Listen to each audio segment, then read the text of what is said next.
Hama tikus merupakan ancaman utama bagi petani. Mari kita lihat cara pengendalian hama tikus dengan emposan dan mercon belerang.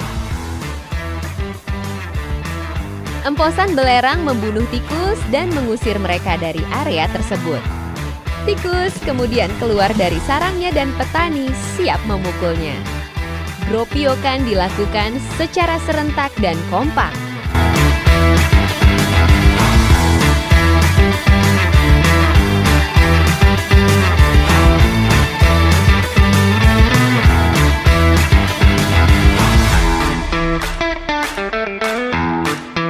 Mari kita bersama-sama mengendalikan hama tikus dengan cara alami dan efektif.